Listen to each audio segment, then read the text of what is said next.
I'm going to make another little tape here for you folks. And I just see by the calendar that it's December 11th, 1996. And I happen to think, 55 years ago today, on December 11th, was just 4 days after Pearl Harbor, after the Japs attacked Pearl Harbor. And I was just wondering, Treese and John and Grace, Jean, George, where were you on this date? Or where were you on December 11th, 7th, 1941, when the attack came at starting World War II? Well, I know where I was. I was with Marion on a Sunday. It was on a Sunday, and I don't remember whether we went to church or wherever it is, but after church, we took a ride. There was no snow. This was December 7th, 1941. There was no snow on the ground. All the snow had left after deer season. And we took a ride to Lost Lake.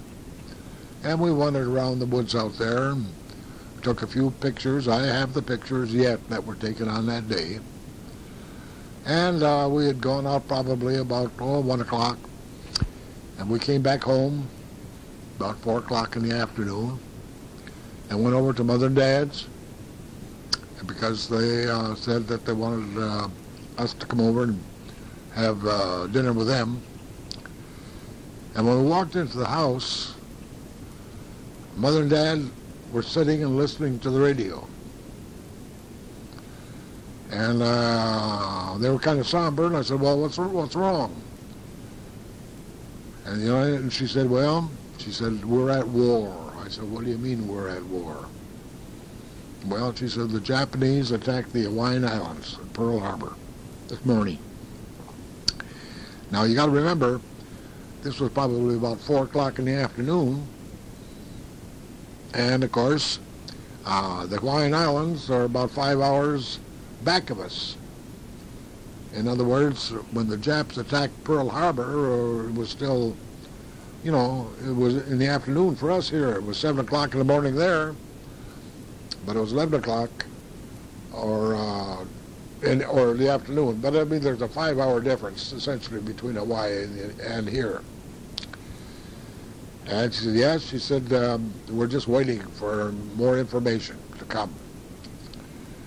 Well, that was the beginning, as you know, of the 4 years of war.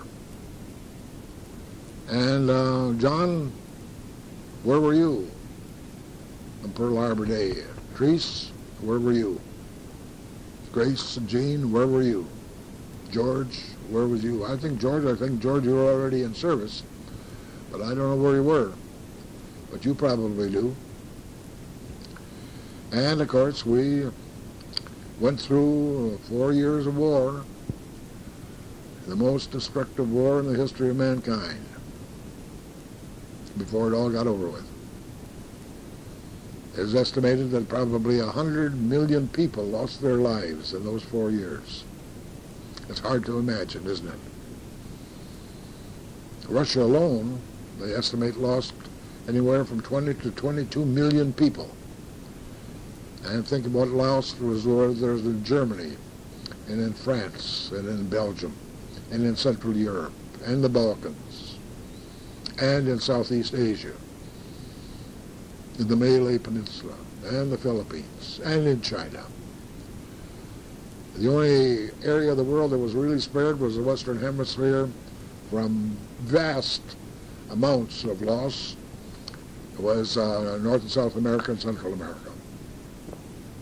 Oh, the United States had some losses, true, but it's estimated the total losses of the United States due to military action and other actions one way or another was probably about 500,000 people, but you compare that with a total of maybe 100 million, all the rest of the world, Russia's losses and the Far Eastern losses in China, the Malay Peninsula, the Philippines. through the Malay Peninsula was just fantastic. But now let's get back to a better time. Today is December 11th, 1996. And today I'm going to talk about the old neighborhood. And that is the neighborhood around the old Grambua home on 3rd Street. But what I decided what I would do, I would just kind of go over some of the old neighbors that we had at that time that you and I remember. I remember probably a few more than some of you do. But these are the people that we knew probably in a 400 or 500 foot area, or probably a block and a half around us, which we call our neighborhood. And just list off some of the names and see whether you remember them. You'll probably remember a few more than I did, or a few that you picked up later on. But these are the people that affected our lives. These are the people that we saw almost every day. We saw them at church, we saw them at the movies, we saw them at the ballpark, and we saw them in clubs. And but they were the people that affected us. And of course, as you know, we learn from everybody that ever touched our lives. No matter how small it is, we learned a certain amount from them. That, along with our formal education in the schools and the education that we got from our parents, becomes our sum total of our knowledge. And they all dropped off a little bit, that rubbed off on us, and don't think that they ever did, because those people have really affected us. Now, in our immediate neighborhood, I'll list some of the people off that I recall, remember, and you do too, and then you'll probably can add on to it as we go along. Now, right across the street from us on 3rd Street, there was the Valentine house. Old Captain Joe built that house. I knew him, and I knew his wife, who doesn't call her Nanny. And they had 4 kids. There was Joe, that you remember, Joe Valentine. And then there was Carolyn, and there was Rose, and then there was Gertrude. Now, Gertrude married to Schmekel, and Rose married to Kroll, and Carolyn married to Summers. And those were the 3 houses built on the rest of that block there, right back to Cap Valentine's. Now, Cap Valentine, and then Joe. Now, Joe, now you got to remember, Cap Valentine was the captain of the Coast Guard at Hammond Bay. And all those families out there, that family out there, all those kids were born out there. The mother was a girl from the Liskey or Hagensville area. And her maiden name was Yeager. And she was a girlhood friend of Teresa Hardy Stramberg. And they knew each other as young girls. And even though they might have been a couple of miles apart, but of course you knew everybody in the 2 or 3 mile area of where you lived in those days, because that was only natural. And but Joe married, left Rogers City, and he went to Ferris Institute and became a pharmacist. And then he, after he graduated in pharmacy, he went to Flint, I think it was, and while there he met a girl named Madeline. Well, then the plant here was going pretty good, and they needed a chemist. And so Joe brought his wife up here and just temporarily at least moved in with the old folks upstairs in the house right across the street. That was a cement block built with decorative cement block. You know where it is. And so got to know those people very, very, very, very well. Now Joe's wife, his first wife, was Madeline, and she died quite young. And then Joe just continued to live there with his mother and dad. And then years later on, you remember, he married a lady named Josie Schutz. Josie, she was a music teacher here in the schools. And they had 2 boys, James and Jim. James became a dentist. He lives in Marlette at the present time. And Jim went to pharmacy school at Ferris, started out, and then decided that he could make more money by selling drugs. So he signed on with a drug firm, and he called on pharmacies to sell drugs. Then later on, he got into the oil business, and is still with them today, as far as I can understand. I don't know where he lives, but I talked to Catherine Pollock the other day, Catherine Crowe Pollock, and she said, well, she didn't know just exactly where he was at the time, but he had been married. He married a local girl. They had 5 or 6 kids, but they have now separated. But never might explain that. Cap Valentine and his wife built a home for the 3 girls immediately in back of their place along Woodward Avenue, what you remember as the Schultz house, the Kroll house, the Gilpin house. Those 3 homes were built for the 3 daughters and their husbands, and they all lived there for a period of time. Early days they lived there, and so nevertheless, that's part of it. Now, also in that same block area, as you remember, right just catty corner from us was the Arscott house, and that's where Dr. Arscott moved in after he left the place where he had down there near what's called the Johnny Worker Shoe Shop. That's where they originally lived. And then across the street, of course, were the Bertrams.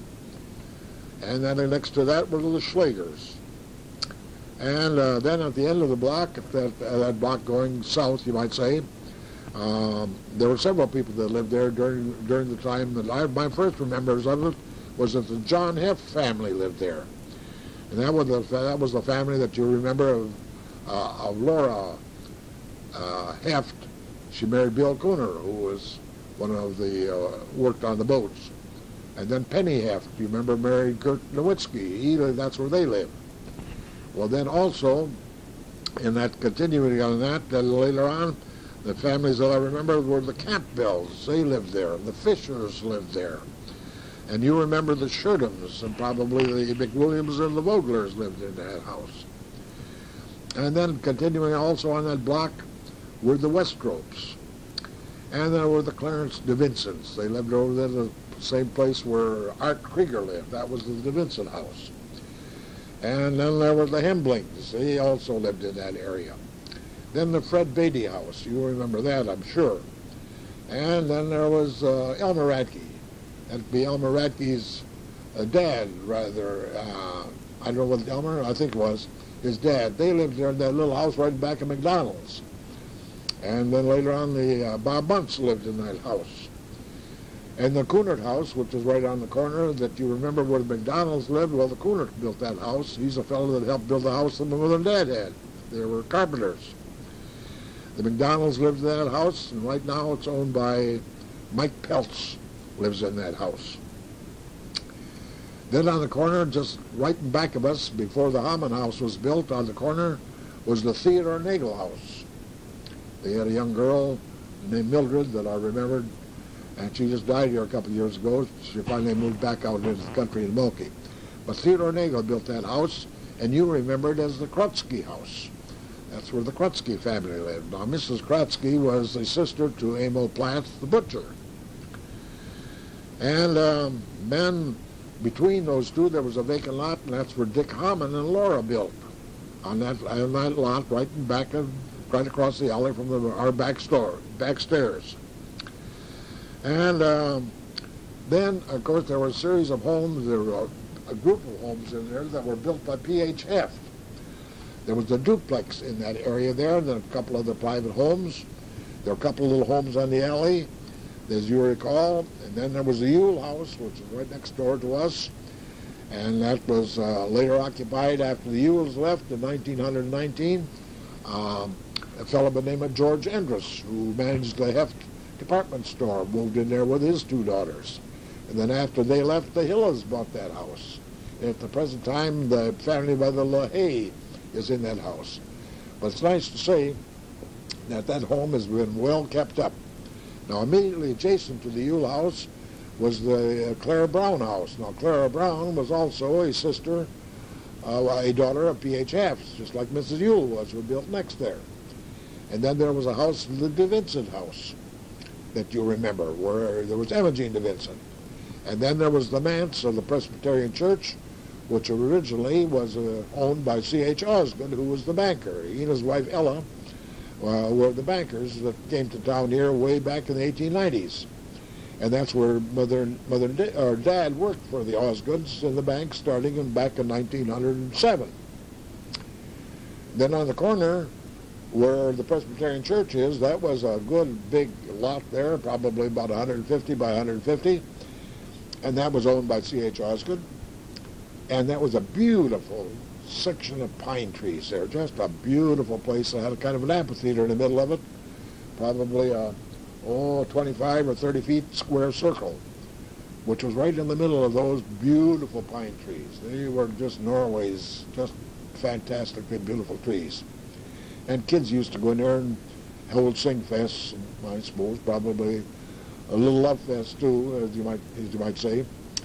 But now, some years later, when the Presbyterian Church, they were talking about a place for the Presbyterian Church, the Osgood family, or C.H. and his wife Ella, donated those lots to build that church. That's how the church got that property.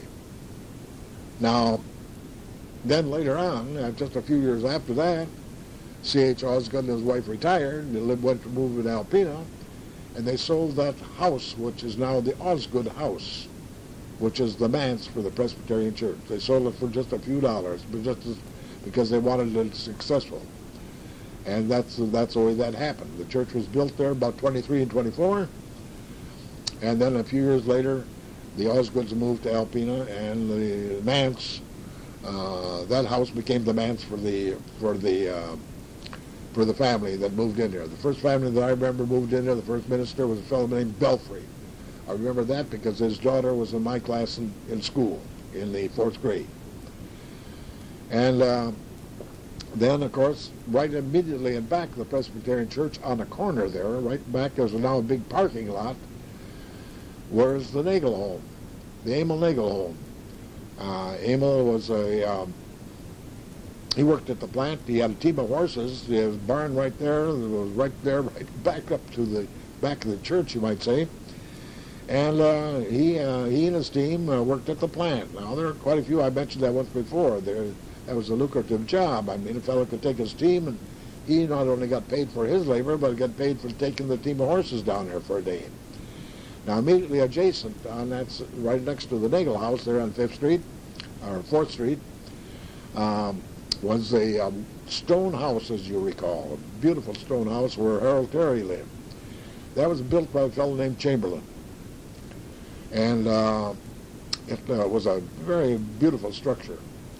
And then immediately adjacent to that, there was a vacant lot. And then P.H. Heft built a series of homes, which included the Yule House and the Brown House. Clara Brown was another one of his daughters. That's the Carter House. Then immediately in back of that were 2 little houses on the alley. There was a duplex and 2 other houses. In other words, he put up 1, 2, 3, 4, 5, 6, 7, 8 homes. And then he had 2 lots over that nobody ever got built on. So he was packing the property pretty good. But now there are a series of people that lived in those things at that time that you'll recall some of them. In the alley, you remember that Reuben Schultz lived there. That's where Alice Schultz was born. And then in the duplex, which you remember was back there were a large number of people, of course, that occupied that over the years. But some of them that I remember were all people like, let me see now. There were the Henrys. They lived in there for a period of time. Ed O'Callahan lived in there for a period of time. And Cray, the photographer, lived in that for a period of time. George Jones, that you recall, who worked at the plant for many, many years, he lived in there for a period of time. And there are other ones that I'll recall as I go along here. Now, immediately adjacent, kitty corner across from the back alley of our place, where the McDonald's lived, right next door, you recall, you probably remember the Quinton's lived there. Well, that house also was built by the same fellow named Chamberlain. He bought that lot. And I might say that Herm and I used to camp out on that lot. There were 4 or 5 apple trees on that lot, and we used to go over there and camp at night in the summertime because it was just all big, tall grass and weeds in there, and it was a good place to camp. But he built a home in there, and he lived into for a while. And then it was, I don't know whether you remember, he moved in here from the Onaway area, and that's where he lived while he was in town here. Later on, let's see, who lived there? Crittenden lived there. You remember the Crittendens? They lived there. I don't know who lives there in the present time, but there were a good number of people who lived in that little place. Now, immediately across the street over there on 4th Street and Woodward, right on the corner, was the Colitz house. And then immediately adjacent to that, you recall, was the Dulac house. Now, before the Dulacs had that house, a family by the name of Brooks lived there when I was a kid. And then immediately adjacent to that, there were a good number of other people that lived in that area. And let's see if I can stop to sing them. There was, oh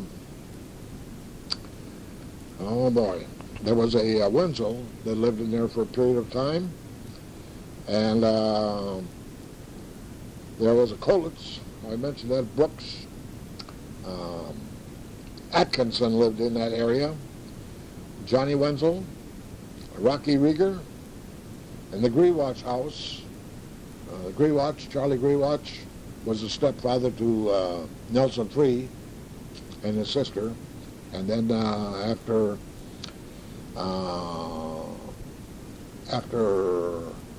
Mr. Nelson died, or Free died, then she married Grewatch. Charlie Grewatch had a big family of kids, and they lived in there.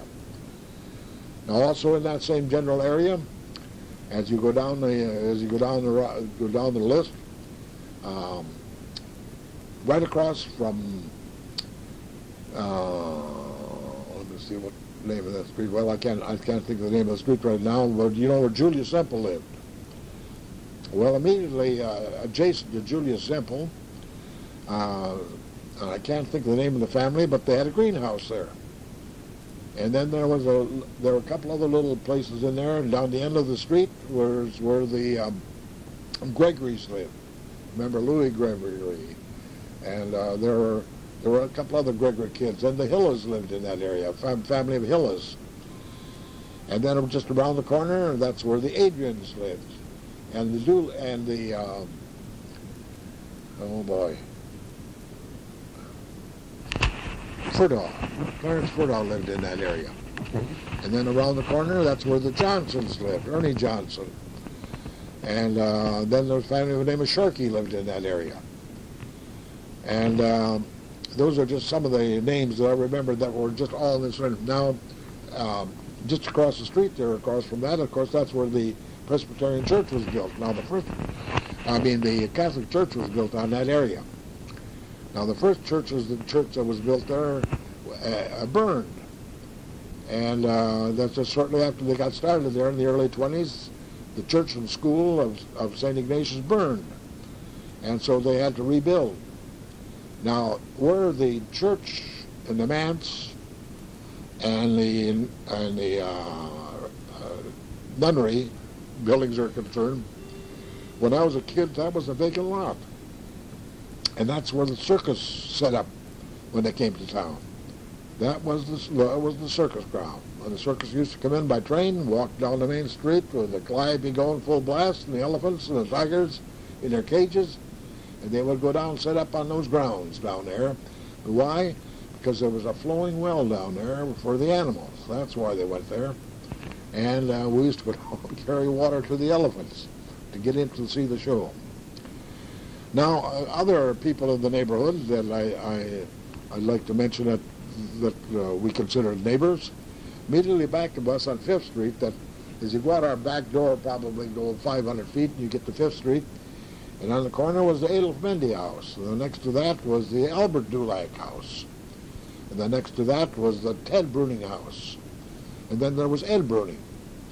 And then there was the Sorgenfrey house. And there was the John Bruning house. These are people that we all knew because they had a bunch of kids. And then there was Bill Gross. And then there was Gus Fleming. Then on top of the hill, which we call Maur's Hill, Maur's Pond, there was the Maur family up there. And then just a little further over was the Tober family, and later on the Wright family. When I was a kid, there were only about 4 or 5 people that lived on top of that hill there. One was the Maurs, and one was the Tobers, Wrights, and then the Erkvits. Now later on, the Erkvits place was occupied by Max Belmore. He had a big raft of kids up there who lived on top of that hill. And in fact, Bob Belmore is my neighbor next door. I think he's the youngest of 12 kids that came out of the Max Belmore house. And then they had to go over a whole block. There was nobody else on top of that hill until you got to the Whiteley house. Hal Whiteley and Leela, that's Harry Whiteley's parents. They built that house there right across from Huron Heights, which was PHF's home. But there was no other home in that area, and I'm talking about 1920 now. Those were the only homes on top of the hill. There was the Whiteley house, there was the Belmore house, there was the Tober house, and the Maur house. That's all that was up there. The rest was all just woods. That's where we went hunting. You could hunt partridge up there, and you could hunt rabbits up there. And we built camps up there, and we did build camps. We had overnight camps, very, very elaborate camps that were built in those woods. So, I'll go over just a little bit, some more of those people that were in the neighborhood that time. I mentioned that over there in the area, just catty corner across from Nagel's, right across the street, right back of what is now the Rogers City Home Furnishing, was the Pines house. Wilson Pines lived there, and then immediately just down the street there a little bit was the Tush house. And then there were a few other homes in there. I don't remember just who lived in them, but across the street on the corner, catty corner across from Nails, and I might say this also, that across the street from the Nagel house, right across the street on the corner, was the Craiglow house. Next to the Craiglow house was the Erkvitz house. Next to the Erkvitz house was the Adrian house. Next to the Adrian house was the Hazelwood house. And then there was the Bunton house. And there was also in there later on was the Sanimo house. And on the corner was the Bill Beatty house. Now immediately in back of that, going on to 5th Street, on the corner lot, there was a big, big vacant lot. In there at that time, it was just nothing but a big apple orchard. And then, the other homes that were on that 5th Street lot there was a Wergo house. Bill Gross had his home there. And a fellow by the name of Crush, Louis Crush, had his home on the corner. And across from that was the Brecken house. And and the next immediately adjacent to that was the Henry Hop house. And then on the corner, which wasn't there at that time, was a fellow by the name of Rush had built in there. And also, one of the early occupants was an Elmer Beatty that built in that particular area. Now, to get back to the other way that we also considered as neighbors in that whole particular area, you had the Edmund Kuhlman house. And then the McCutcheon house. And they also had the Sovey house. And the Gus Wenzel house. And Ritzler house. And the Conleys. And back the other way, such people as the Flemings were on Main Street. There was Fred Fleming and his son Fred, and they had a daughter, Cora, that married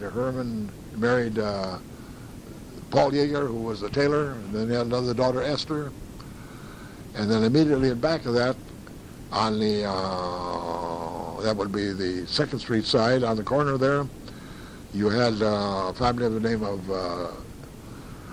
Voigt, and Heller, and Radke, and McCutcheon.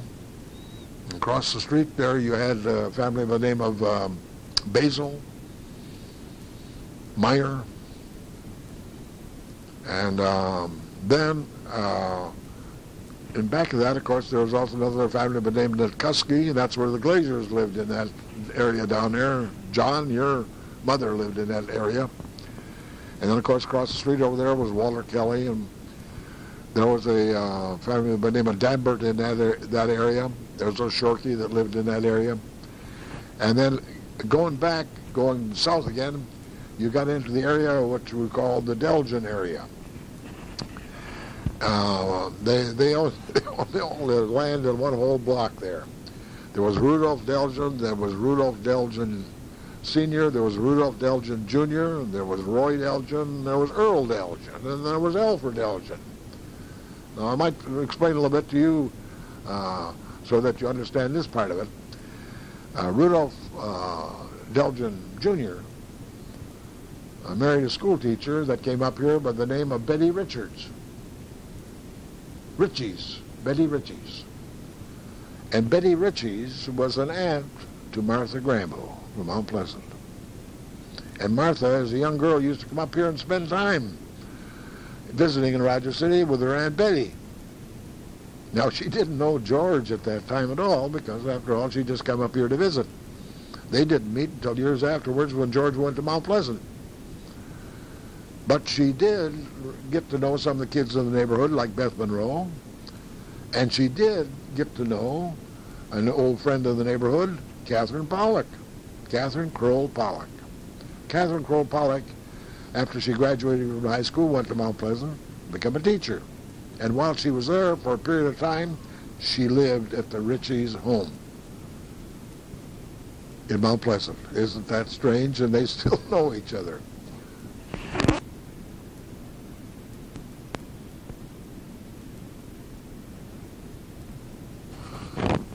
Just a few other things while we're at it. We've still got a little room left in this tape that I happen to think of.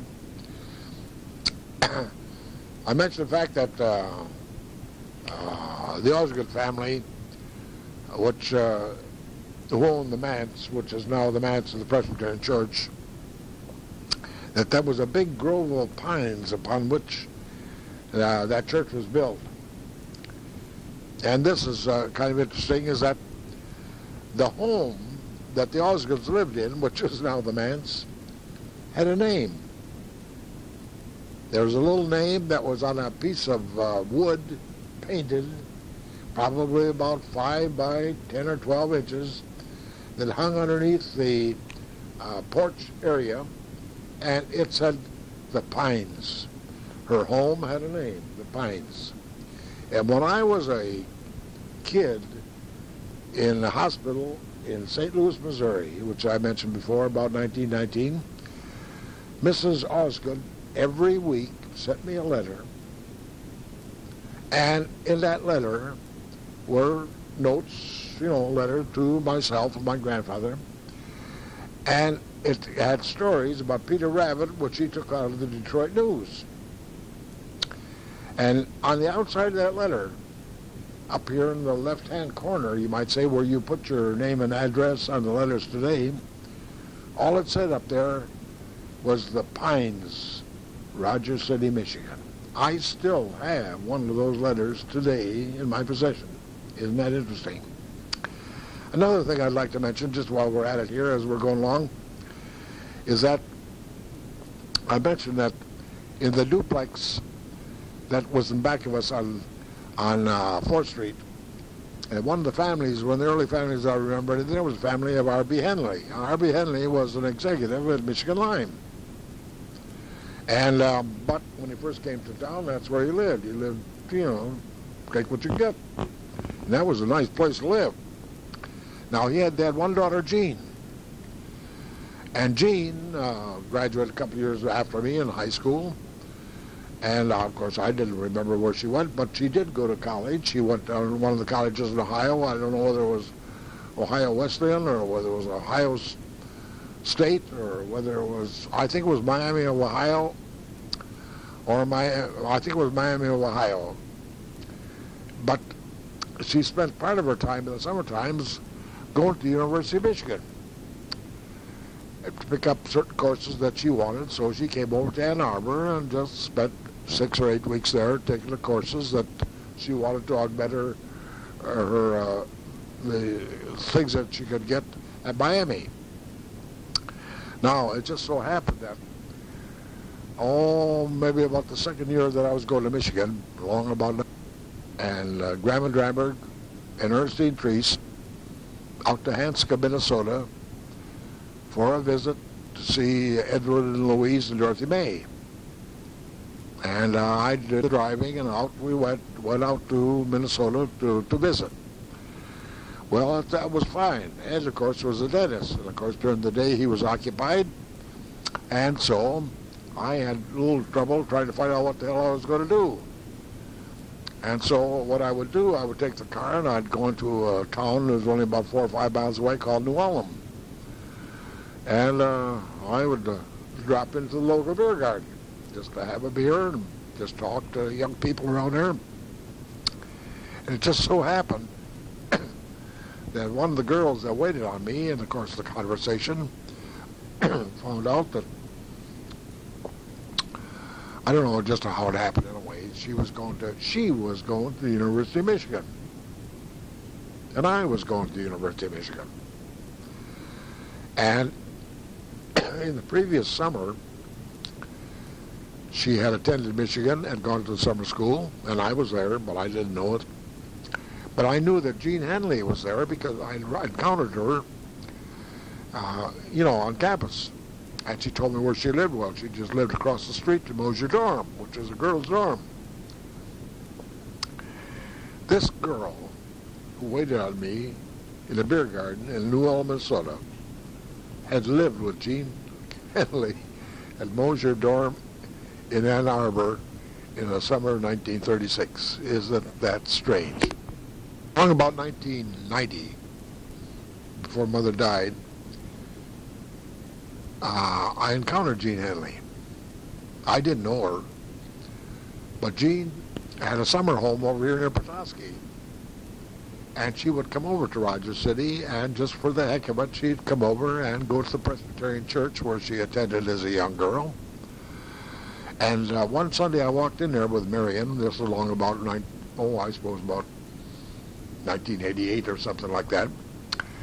And Marianne Daniels Morley was standing there, and she waved me over. And she said, "Harry, come on over here." She said, "I got somebody wants to meet you." And I said, "Okay." So she said, "Do you recognize this girl?" I said, "No." I said, "I don't recognize her." I said, "Well, should I?" And this girl said, "Well, you probably should, Harry." And I said, "Gee," I said, "you got me." I said, I'm cold. And she said, "Well, I'm Jean Henley." And I don't know what her married name was. I said, "Oh, my gosh." I said, "The last time I saw you was in Ann Arbor in 1937. She said, 1937? I said, "Yeah." I said, "You were going to summer school at the University of Michigan?" And so was I. She said, "My gosh." She said, "How do you remember that?" And I said, "Well, then I told her about meeting her girlfriend in New Ulm, Minnesota, and she remembered the girl's name. Isn't that strange? Crazy thing, crazy living, crazy world. You can't hide. Somebody will find you." Well, we had a good little conversation there, and then she always came over. She'd come over every summer, and whenever she came to Rogers City, she would go up to see Mother until Mother passed away. And that was, of course, Mother passed away in 91. In July of 91. But she would stop in to see Mother every summer that she came. Jean Henley.